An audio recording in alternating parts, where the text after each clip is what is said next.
오늘은 이 시대에 인내하는 믿음 다섯 번째, 고난을 받으며 내 직무를 다하라 라는 제목으로 디모데후서 4장 1절에서 5절까지의 말씀을 함께 생각해 보겠습니다. 오늘 본문 말씀은 죽음을 앞둔 사도 바울이 영적 아들 디모데에게 남기는 마지막 엄숙한 부탁입니다. 디모데후서 4장 6절에 전제와 같이 내가 벌써 부어지고 나의 떠날 시각이 가까웠도다. 바울은 지금 로마 감옥에 갇혀 있습니다.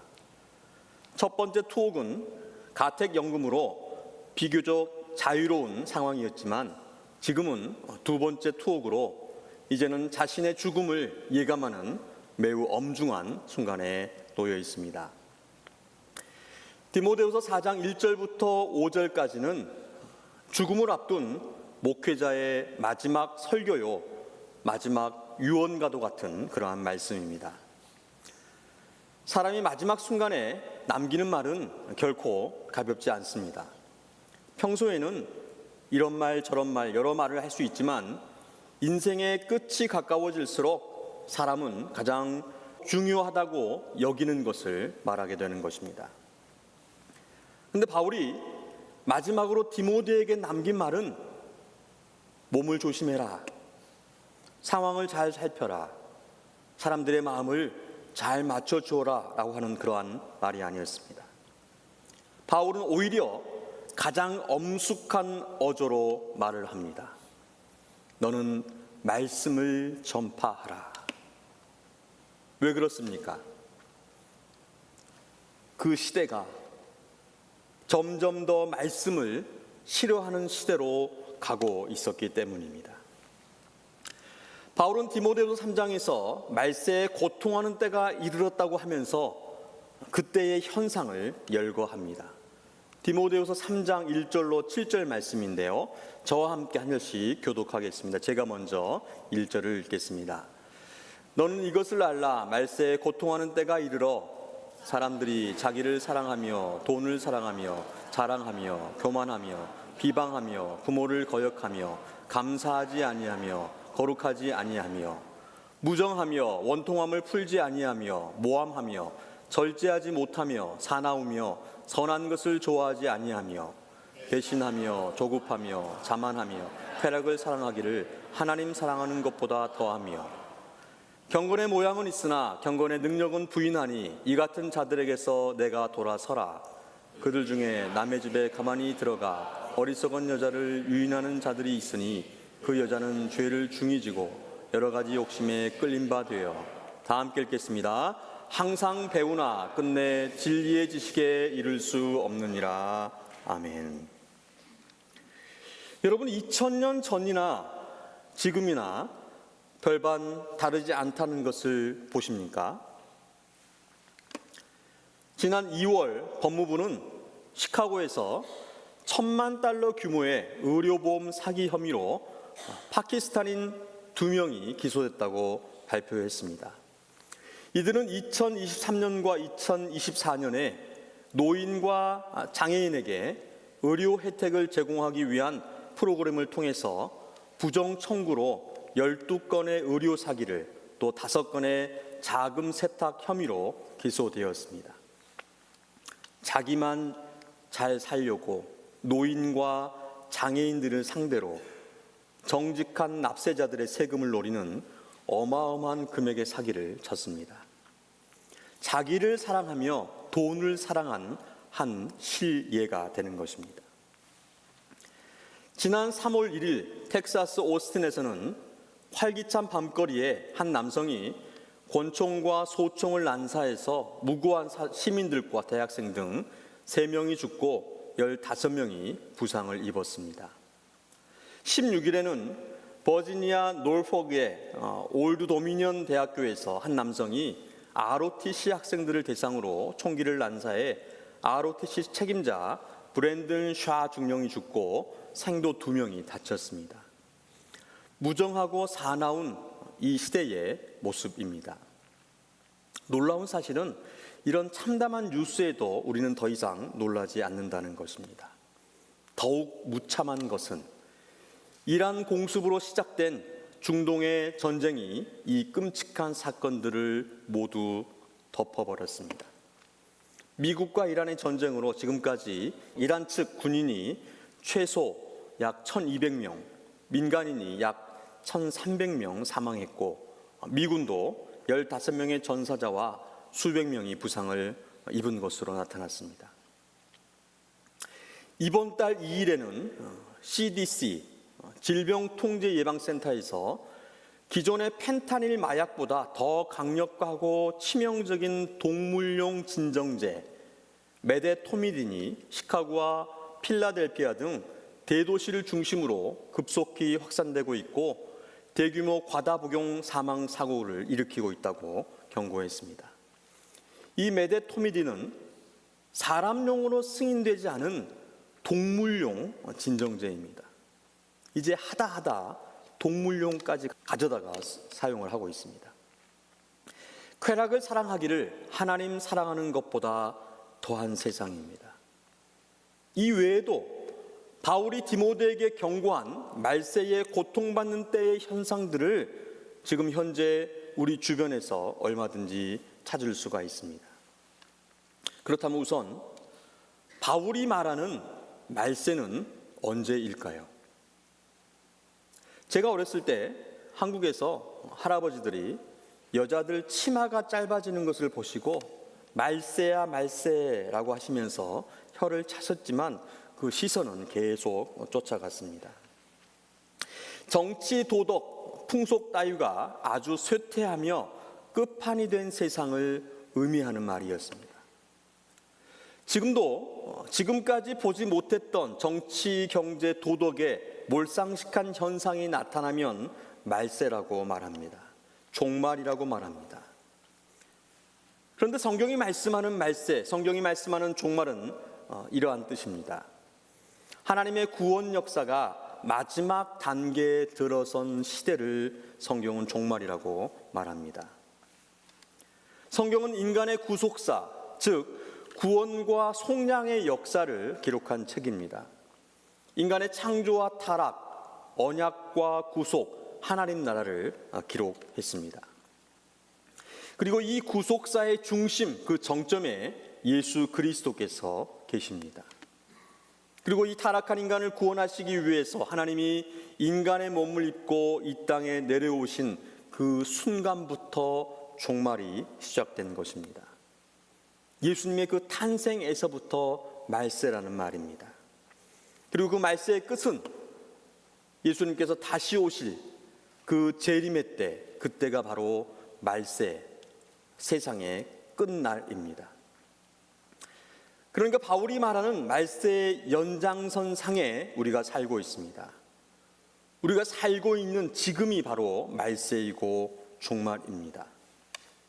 그리고 예수님의 그 재림으로 세상이 완전히 끝나게 되는 것입니다. 예수님께서 말씀하시는 그 말세나 바울이 말하는 말세나 우리가 살고 있는 지금의 말세가 모두 같은 말세, 종말입니다. 그래서 그 현상이 동일하게 나타나고 있습니다. 마태복음 24장에서 예수님은 말세에 환난과 미혹이 있을 것이라고 말씀하셨습니다. 바울은 이 말세를 고통하는 때다라고 표현합니다. 여러분, 우리는 말세에 고통하는 때를 살고 있습니다. 이것은 예수님께서 이 땅에 오신 이후 2000년 동안 계속된 특별할 것이 없는 아주 일반적이고 자연스러운 것입니다. 작년에도 10년 전에도 100년 전에도 500년 전에도 1000년 전에도 2000년 전에도, 아니 인간이 창조된 후 불순종과 타락으로 고통과 고난은 그냥 인간의 일상이었습니다. 우리 인간에게 기쁘고 행복한 때는 하나님께서 함께 하시는 때였습니다. 하나님이 은혜와 자비를 베푸시는 때였습니다. 성경은 이것을 분명하게 전하고 있습니다. 그리고 우리의 삶이 이것을 증명합니다. 여러분, 지난 인생을 한번 잘 기억해 보시기 바랍니다. 우리가 언제 기쁘고 행복했습니까? 하나님이 함께 하실 때였습니다. 하나님의 은혜 때문이었습니다. 하나님을 몰랐을 때에도 하나님이 베푸시는 일반 은총, 일반 은혜 때문에 기쁘고 행복했습니다. 하나님을 알고 믿은 이후로는 모두에게 주시는 일반 은총뿐만 아니라 특별 은총 때문에 기쁘고 행복했습니다. 하나님이 우리를 사랑하셔서 구원하신다는 그 복음을 듣고 믿은 후에 더 큰 은혜와 기쁨, 행복을 만끽하고 있는 것입니다. 바울은 이것을 상기시키고 있습니다. 한쪽에는 죽음을 앞둔 늙은 사도가 있고, 다른 한쪽에는 진리를 거부하는 시대와 세상 사람들이 있습니다. 그리고 그 한가운데 젊은 목회자 바울의 영적 아들 디모데가 서 있습니다. 말세에 고통하는 때에 바울은 디모데에게 엄히 명령합니다. 하나님 앞과 살아있는 자와 죽은 자를 심판하실 그리스도 예수 앞에서 그가 나타나실 것과 그의 나라를 두고 엄히 명하노니. 첫 번째로 바울은 말씀을 전파하라고 그럽니다. 너는 말씀을 전파하라. 때를 얻든지 못 얻든지 항상 힘쓰라. 바울은 디모데에게 왜 이렇게 명령했을까요? 말세에 고통하는 때를 이길 힘이 말씀이기 때문입니다. 하나님의 은혜와 복, 기쁨과 행복을 발견하고 만끽하기 위해서는 말씀을 먹어야 하기 때문입니다. 성경이 우리의 믿음과 삶의 표준이 되어야 하기 때문입니다. 바울은 디모데에게 말씀을 전파할 이유를 이렇게 설명합니다. 3절과 4절 말씀인데 다 함께 읽겠습니다.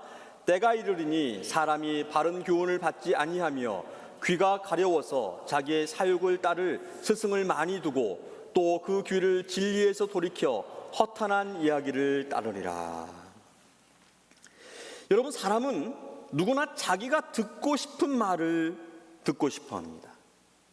칭찬 듣기를 좋아하고 책망은 듣기 싫어합니다. 위로는 반갑지만 회개를 요구하는 말은 불편합니다. 내가 원하는 방향으로 등을 밀어주는 말은 좋아하지만 내 길을 멈추게 하고 방향을 바꾸라고 하는 말은 싫어합니다. 또 세상 사람들만의 이야기가 아니라 교회 안에서도 마찬가지라는 것입니다.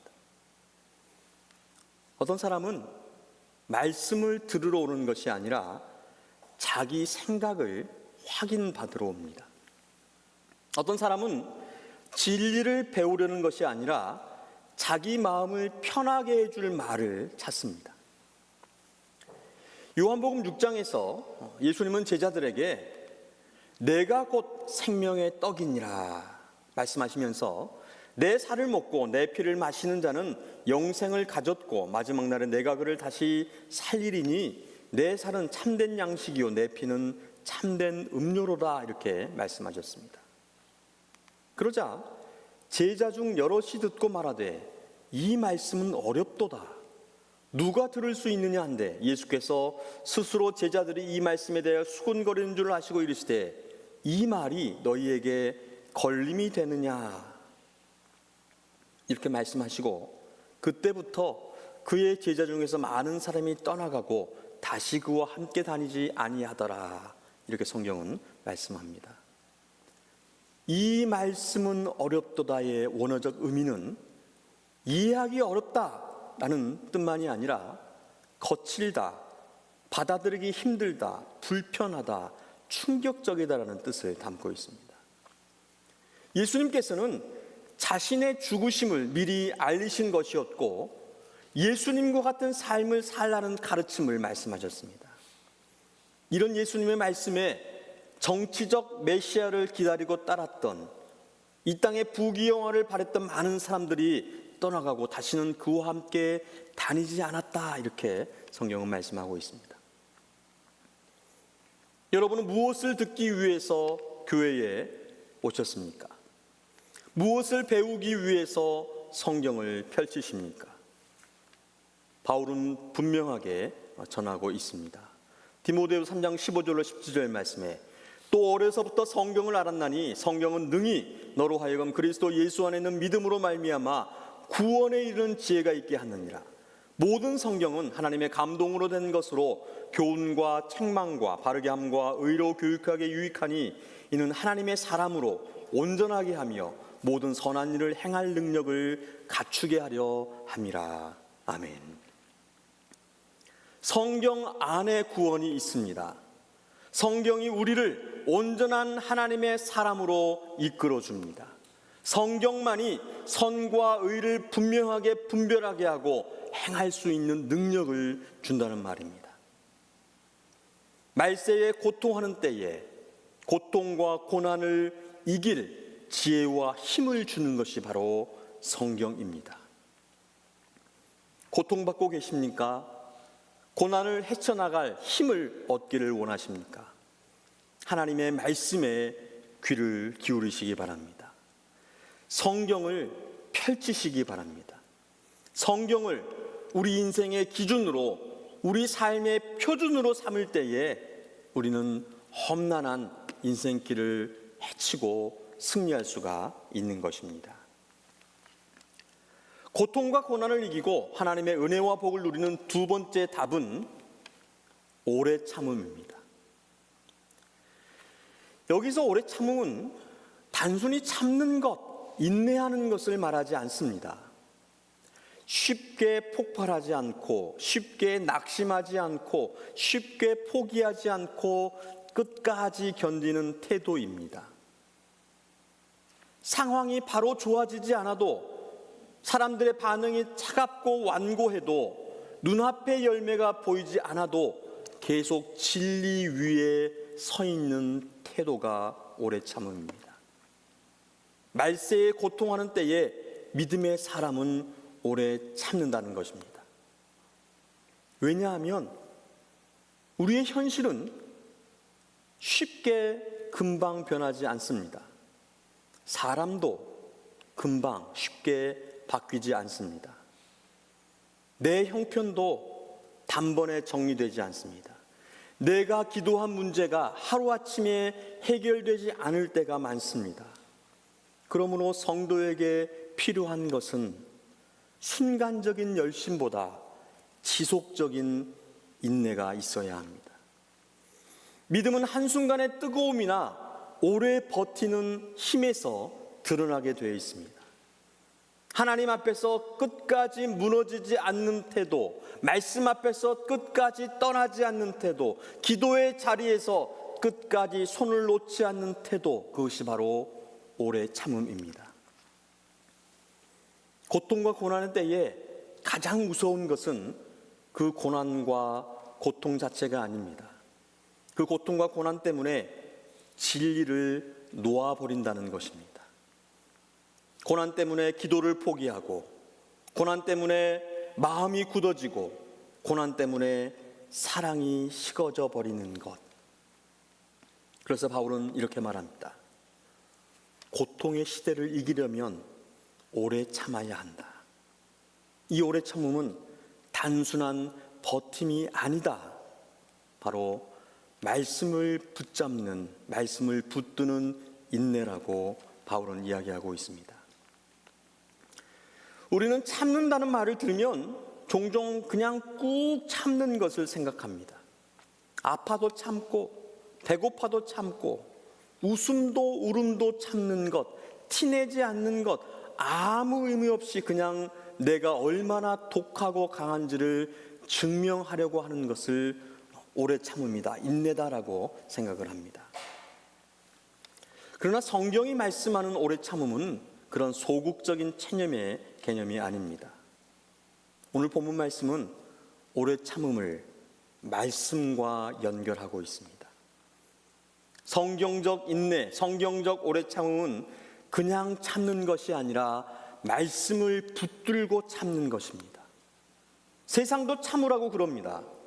그러나 세상은 그냥 참으라고 그럽니다. 그저 시간이 지나가기를 기다리면서 시간이 약이라고 하는 것입니다. 하지만 성도의 오래 참음은 다릅니다. 하나님의 말씀이 진리이기 때문에 참는 것입니다. 하나님의 약속이 변하지 않기 때문에 참는 것입니다. 지금은 이해되지 않아도 하나님이 여전히 선하시기 때문에 참는 것입니다. 하나님이 반드시 옳게 심판하시고 이루실 것을 믿기 때문에 참는 것입니다. 여러분 기억하셔야 합니다. 바울은 지금 감옥에 있습니다. 자유로운 상태에서 이 말을 하는 것이 아닙니다. 편안한 환경에서 힘내라고 말하는 것이 아닙니다. 눈앞에 죽음이 가까운 상황에서 디모데에게 말하고 있습니다. 이것은 바울이 오래 참는다는 것을 이론으로만 알고 말로만 하는 것이 아니라는 것을 뜻합니다. 바울은 실제로 많은 고난 속에서 말씀을 붙들고 살아왔습니다. 고린도후서 11장은 이 바울의 고난의 고백을 담고 있습니다. 내가 수고를 넘치도록 하고 옥에 갇히기도 더 많이 하고 매도 수없이 맞고 여러 번 죽을 뻔하였으니 유대인들에게 40에서 하나 감한매를 5번 맞았으며 3번 태장으로 맞고 1번 돌로 맞고 3번 파선하고 일주야를 깊은 바다에서 지냈으며 여러 번 여행하면서 강의 위험과 강도의 위험과 동족의 위험과 이방인의 위험과 신의 위험과 광야의 위험과 바다의 위험과 거짓 형제 중에 위험을 당하고 또 수고하며 애쓰고 여러 번 자지 못하고 줄이며 목마르고 여러 번 굶고 춥고 헐벗었노라. 바울에게는 이렇게 많은 고통과 고난이 있었습니다. 하지만 이것들을 참을 수 있었던 것은 그가 인내심이 강해서 참은 것이 아니었습니다. 바로 사명 때문이었습니다. 주님의 말씀, 주님의 약속을 굳게 붙잡았습니다. 많은 고통과 고난의 순결을 그는 어떻게 이겨냈는가? 바로 28절로 30절의 말씀입니다. 다 함께 읽겠습니다. 이 외의 일은 고사하고 아직도 날마다 내 속에 눌리는 일이 있으니 곧 모든 교회를 위하여 염려하는 것이라. 누가 약하면 내가 약하지 아니하며 누가 실족하게 하면 내가 애타지 아니하더냐. 내가 부득불 자랑할진대 내가 약한 것을 자랑하리라. 아멘. 여러분, 바울은 몸도 약하고 말도 잘 못했습니다. 어떤 분들은 바울이 정말 최고의 설교가다라고 생각하는 분도 계시지만 성경은 또 본인이 그러한 사람이 아니었다라는 것을 말씀합니다. 고린도후서 10장 10절인데요. 그들의 말이, 여기서 그들은 고린도 교회에 바울을 못마땅해 생각했던 그러한 사람들입니다. 그들의 말이, 그의 편지들은 무게가 있고 힘이 있으나 그가 몸으로 대할 때는 약하고 그 말도 시원하지 않다 하니, 몸이 약하고 말도 시원찮았습니다. 뿐만 아니라 죽게 3번이나 간구했지만 여전히 가지고 있었던 육체의 가시를 가지고 있었습니다. 그러나 바울은 주님의 말씀과 약속을, 그 사명을 끝까지 붙잡고 믿고 참았습니다.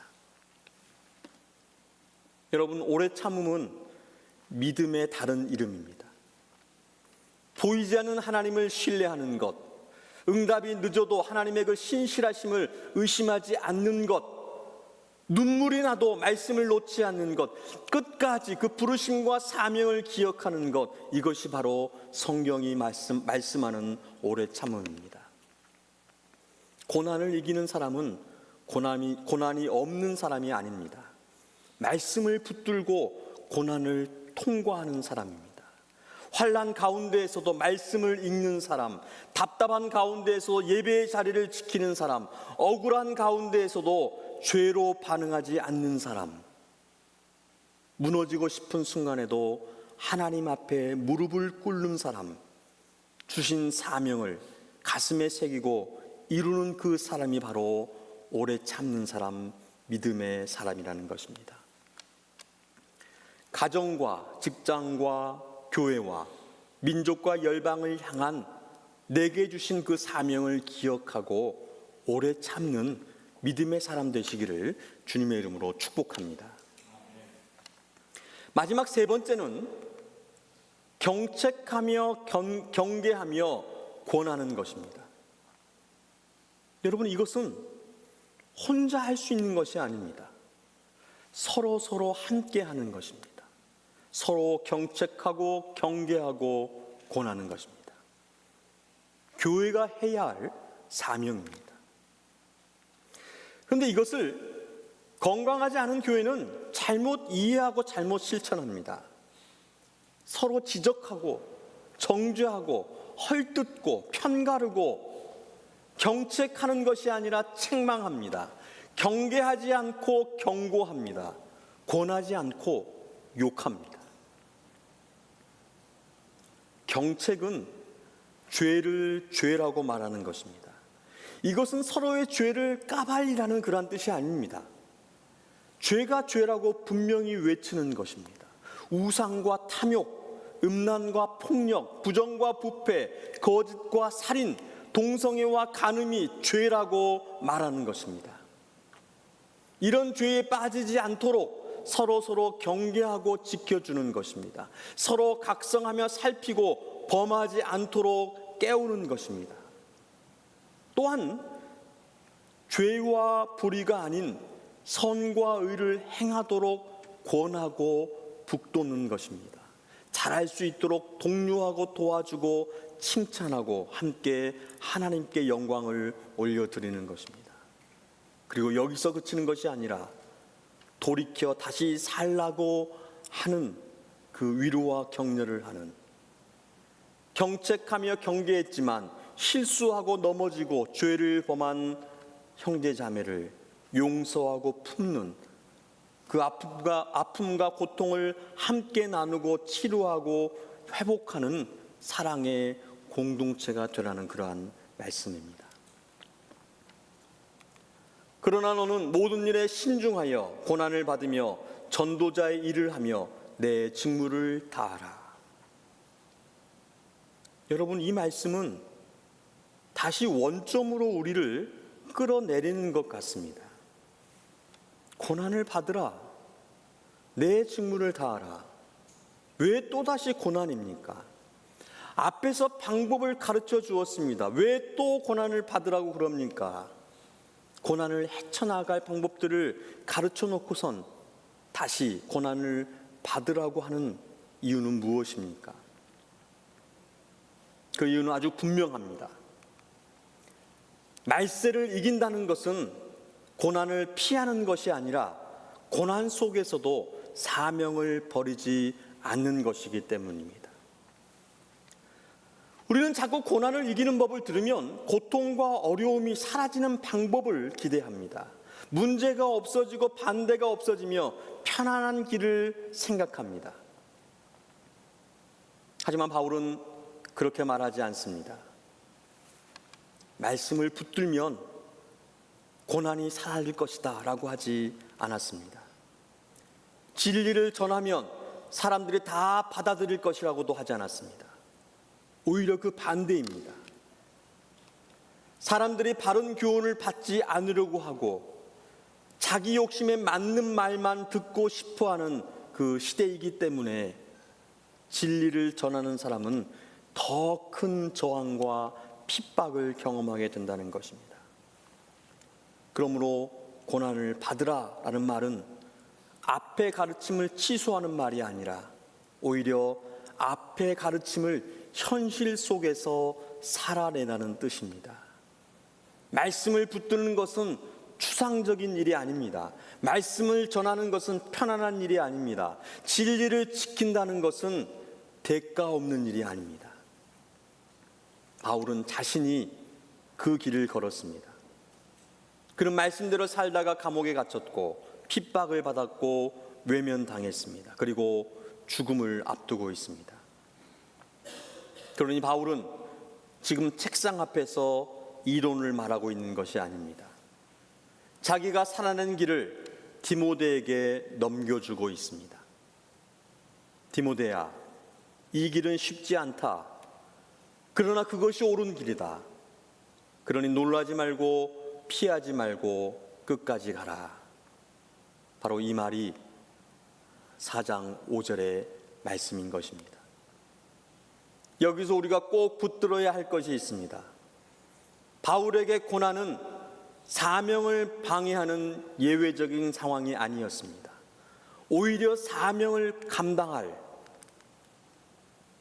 정상적인 은혜를 체험할 기적을 경험할 정상적인 길이었던 것입니다. 그러므로 우리 성도의 승리는 고난이 없는 데 있지 않습니다. 교회의 충성도 박해가 없는 데 있지 않습니다. 진짜 승리는 고난 속에서도 정신을 차리고 오래 참으며 맡겨진 사명을 끝까지 감당할 때에 진짜 승리가 우리에게 있는 것입니다. 사랑하는 성도 여러분, 말세에 고통하는 때를 이기는 길은 편안함이 아닙니다. 회피가 이기는 것이 아닙니다. 이기는 길은 말씀 안에서 고난을 견디며 끝까지 사명을 붙드는 것입니다. 주님은 이 마지막 시대를 믿음으로 사는 교회를 결코 버리지 않으십니다. 말세에 고통하는 때를 지나가는 성도와 교회를 믿음으로 감당하려고 하는, 도전하려고 하는 성도와 교회를 결코 외면하지 않으십니다. 말씀을 붙드는 자를 붙들어 주시고 인내하는 자에게 끝까지 힘을 주실 것입니다. 그러므로 우리 모두가 낙심하지 말고 믿음을 버리지 말고 더욱 말씀 위에 굳게 서서 인내하는 믿음으로 살아갑시다. 끝까지 인내하는 믿음으로 주님 앞에서는 우리 모두가 되어지기를 주님의 이름으로 축원드립니다.